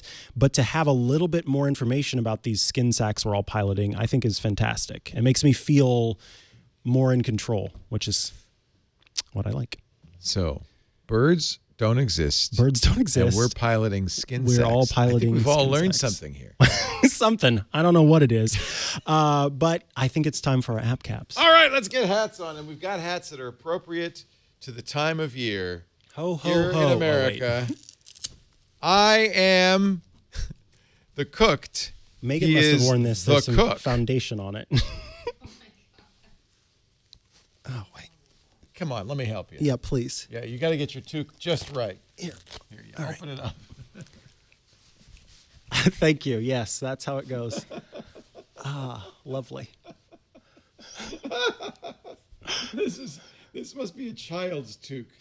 I don't think we can actually get this on your head. I have a large head. There you go. You can pull Thank it up you. a little bit if you want. Why are we wearing giant hats? We are wearing It's these. Thanksgiving. Ho, ho, ho. What more do you need to know? Happy Thanksgiving. Ho, ho, ho. I'm wearing a giant turkey on my head. I should have a knife. Yeah, I know. Like I said, the cook and the cooked. Is that shuttlecocked? That is not. It could be spatchcocked. I'll show you. Want to know what a spatchcocked cooked turkey looks like? That. Okay. Yeah. So what, do you take the bones out to spatchcock it? They break its back. Oh, okay. Are the ribbies getting broken too? No, the ribbies are fine. Oh. They cut the spine and then they can flatten it. Oh, okay. Yeah. Yeah. Sounds painful. Like But it's like the okay flayed- because like the the flayed turkey's man. dead. Right. Already. It's okay to be brutal to the dead Yeah, turkey. you can brutalize a dead turkey. Man, you're really taking the fun out of Thanksgiving. You know, I try. Let's talk about our favorite apps of the week. That's what we do here. I'm talking about a new app. There were some folks that worked at Facebook, and they've been gone from Facebook for a year. And in that time, they decided to create a private social network that is a little bit like Path. I don't know if you remember Path. Oh, I miss Path. Yeah, a lot of folks. You know, if really Path enjoyed were Path. still around today, I think it'd be huge. It would absolutely. It was would be. limited to 50 friends. It was much more personal. Bring back. So you got something Path-like? It's Path-like, yes. I'm ready for it. It's called Cocoon. Cocoon. Yes. And I'm a member too. You are Actually, a member we are in a of my cocoon together. Cocoon. Now, I want to do this, Lisa. This is so cool. I already have a complaint, and that's the fact that you can only create one cocoon at a time. So I'm hoping You can't be in more than one family. Yeah, I'm hoping that they'll. This is very difficult to show on the screen. I'm hoping that they'll eventually add a feature to make multiple cocoons. But this lets you. Right now, Leo and I are part of this little cocoon that I created temporarily. Eventually, I'm going to switch it out, and I'll just do like my family, so the group chat can kind of be here. But it lets you. So, there, it finally asked me if I can enable my fitness activity. Oh, good. So it'll actually share your steps with Grandpa? Yeah, so Grandpa's taken 352 steps today so far. Well, that's good for Grandpa, let me tell you. His battery's at 93%. You know my battery life? Yes. Now, here's why I think the battery life thing is important. Yeah. Because this is a feature that actually Google Maps offers when you do location, you share your ETA, kind of like what Apple Maps does. Right. And what this allows, if you think about being as part of a family, the parents are wondering, hey, how's little Stevie doing? And little Stevie is on his way home from school, and I can't get a hold of little Stevie all of a sudden. Why is little Stevie not answering my text messages? Why is he not answering my calls? And I look and I see that, little Stevie forgot to charge his iPhone before bed, and so the battery was at 2%, so many minutes ago, and so that is probably why he is not getting back to me. So, and on the other hand, if the kid's saying, I'm not getting back to my phone died. Yeah, my phone died. You'll know if it's a true. 99%, and you're like, you little rascal. So that's why I kind of like that. But the main thing that happens here in Cocoon is you invite your little close friends and family, and you have a little stream of information. And so I tap the plus sign. Yeah.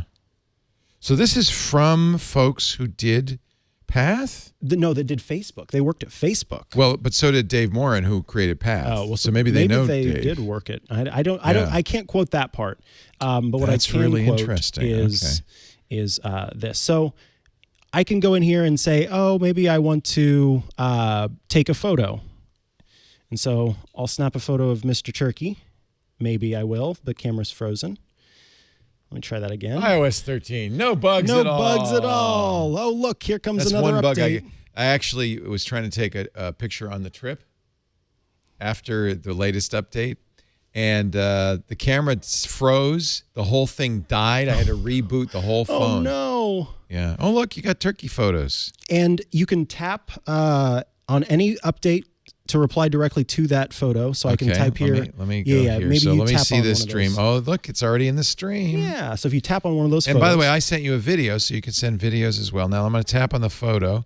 Oh, nice. And then you can reply down at the bottom or just send a heart if you want to. Oh, that's so cool. And so each of these little things are sort of reply in thread options. And then how does Grandpa that? gave a thumbs up. Oh, okay. On the Good. photo. Yeah. You can also add your current location if you want to, or some text. So I'll say. So you can annotate other people's photos, but it's not like a comment. It's more. Well, it is a comment, but it's more like a continued thread. That's great. Oh, it looks like it has mentions too, which I didn't know. So you're going to get This is in beta now. It's early, right? It's early days. Yeah, you can download it in the App Store. So let me see if I can say. So you don't have to do test flight or something. Yeah, it's available. Nice. Cocoon. Cocoon. And it's free. Yes. So there, I did a mention of Grandpa. And then there's also mood. So how am I see. feeling? So you added at Grandpod. So then I will get a notification that I've been added in here. Moods are nice. How do you do that? Oh, that's in the plus sign. Yeah. So everything that you can add is just available via the plus. Text, location, camera, mood. Nice. Which is basically emojis, which you could also do just by themselves. Text. Yeah.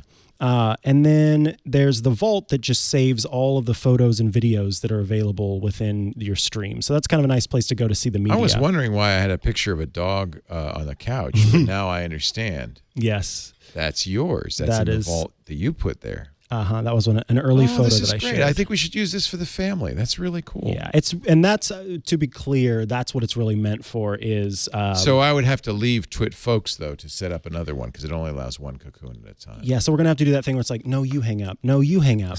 One of us is gonna leave first to create a Cocoon for our leaving family. right now. Wow, he's already out of there. Leaving. My Bye bye. goodness. See you later. He hung up. He hung up first. I don't like that game. Oh. This is a game we all will be playing. Many of us will be playing this holiday season, which is it's the holiday season. Which is, can I get my stuffing through security? I'm sorry, sir. That's over 2 liters. You can get a turkey through security, but you cannot get stuffing through security. I know that because I have an app for that called MyTSA. I want to give credit, by the way, to Johnny Jett, who's my travel guru. He's the guy who shared this with us. Now, hold on. Is his last name really Jet? No. Okay. His last name is Jet Ski. Oh. But that's back from the days that he was a jet ski guy. Right. And then he decided to become a travel guy, so he just cut the ski off. That makes sense. Yeah. Yeah. What are you looking at? Is that his site? Oh, wow. He's changed it. It's there's no jet skis anymore. Johnny Jett. Yeah. No, his real name is not Jett. It's Descala. But I think he should be Johnny Jett because he is so good with travel.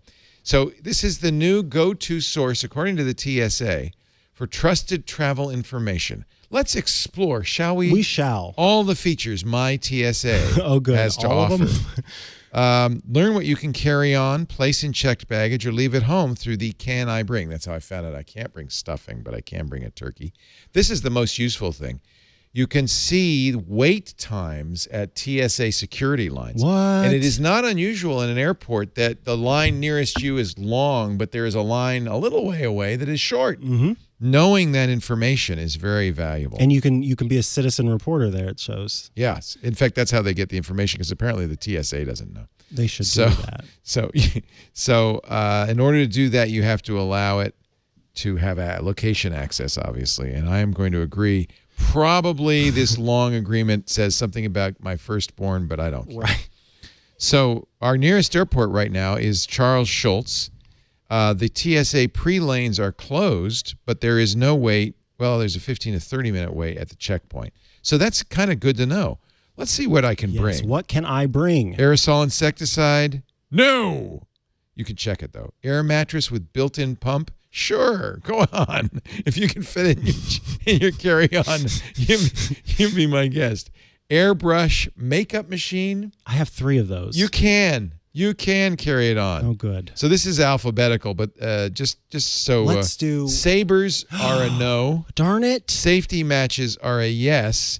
Safety pins, especially if it's in your clothing, okay. Salad dressing, but it's got to be less than 100 milliliters. I love that the salad dressing, the salsa, and the sauces are separate. Salt? Yeah, carry all you want. A Note 7? No. Sand. Yes. Witches. Saws. Salt. No, not in your carry-on. No saws. Can I bring a bone saw? There even are... no. Well, that might be under special instructions. This is a great one. No segues. Segues. No, it says question. No idea. No idea. You're like, who are you and why do you need a segue? That's because it's airline specific. That's actually a question I have asked. Can I bring my Segway?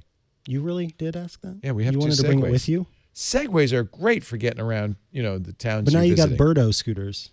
Yeah, I have to see if I can bring my scooters. Can you bring self-defense sprays? Like bear spray? Bear spray? No. Sewing machine? Anyway, shell casing, shock collars, skateboards, ski poles, slingshots. It's all in here. Small toy cars. What I wish they would do is show pictures of people trying to sneak these things. Oh, that would be funny. Can you bring solar panels? You got to check with the airline. Got to check solid makeup. All of these have to have been something that someone's asked at one point. Isn't this or another, great? right? Asked or tried. Right. I know people have tried to sneak their spear guns through Everybody's always trying to sneak their spear guns. You can't. Starter pistols, no, but you can check them. Steel-toed boots are no problem. That's good. Anyway, I think this is stuffed animals, yes. Stuffing, no. Just going to say. So this is really, no, not now. So there you go. This is the... and there's an ask option. Is this just like an email support thing? You Twitter, can tweet Messenger, Instagram. You know what they need to do is the iMessage thing. The company iMessage thing. And by the way, this is the TSA Pre is a good thing to get. So there's a little ad here for the... they don't have iMessage. If you make me start traveling, then maybe I'll get TSA. I'm going to make you travel. I'm going to make you travel. You're not a very traveled fella. I don't travel very much. So. Do you not like to? Oh, I would love to. The opportunity has not presented itself for me until now. We're going to present you with that opportunity soon.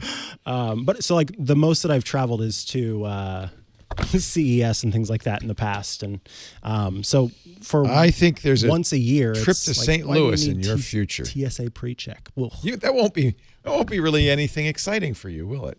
No, you've been there. Well, no, but you St. go home. Louis is great. Go to St. Joe afterwards. Yeah. So there you go. MyTSA. If you're headed out for Turkey Day, free. It's actually given the source. Surprisingly well done. Yeah, I think they did a great job. I'm gonna guess Matt Cutts and the United States Digital Services might have had something to do this. I wonder if what was his name? Joan Jett. Johnny Jett. Johnny Jett. Joan Jett is another. Johnny App made that app. Johnny Jett did not. Although if you listen to the Tech Guy show every Saturday, Johnny shows up and he always has both an app and a website to help you travel better. So I have a backlog of great apps from Johnny Jett. He is fantastic. That's excellent. There he is with his... With the Queen? I think it's his mom. Oh. She's passed away. But, every year on his dad's birthday, his dad's 91, every year on his dad's birthday, he says, I'll take you anywhere in the world you want to go. That's so fun. Isn't that sweet? And they go travel somewhere. This time... Oh, so he's probably one of those, he knows how to get all the points and stuff. Oh, he's a king of points. Yeah, he and the points guys like this, the points guy like that. So we've done. We've done. Wowie kadowie. We kept it under 2 hours for a change. I'm proud of us. I'm thankful for this show. I'm thankful for you. Thankful for the fun I am, and this is absolutely sincere, so grateful that you have joined Twit. Oh. You are definitely one of the reasons we're grateful this year on Thanksgiving. I'm not trying to cry on this show. I'm hoping you ought to if you saw how you looked in that hat. We, in all sincerity, we're also very grateful for you. We couldn't do our shows if people didn't watch and listen, and we're glad you do. If you want to watch, and thank you for Kevin too. Yes, we love you for too, Kevin. We do. Yep. Actually, I'm doing. We're thankful for all of the help that we have. Yeah, John, thank you. John and Burke and Jeff and all the team. We got a great team. And Lisa's currently in the audience. Lisa's there. She's cracking the whip. She's what is it? It's taking names, What's the first part? Kicking butt, taking names. Yes. If you want to watch the show, we do it live around 9:30 Pacific. That's 12:30 Eastern Time, 16:30 UTC on Tuesdays. So you could tune that in. We have a live stream, audio and video at twit.tv/live. You can also get on-demand episodes of every show at our website, twit.tv/iOS. Best thing you can do for us and for yourself is subscribe. Mm-hmm.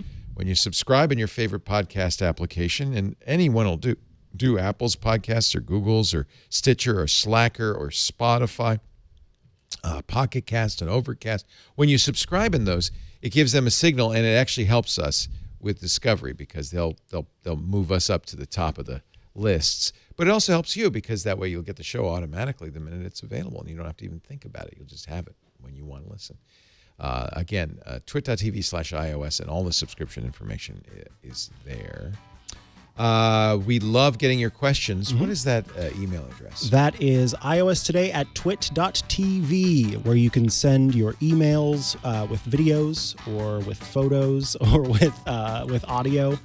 And we are happy to answer your questions and listen to your feedback. And this week, whether you're in the U.S. or not, this would be a great week to get together with family and friends and take some time to think about what you're thankful for. We're very thankful for you. Thanks for being here. We'll see you next time on iOS Today.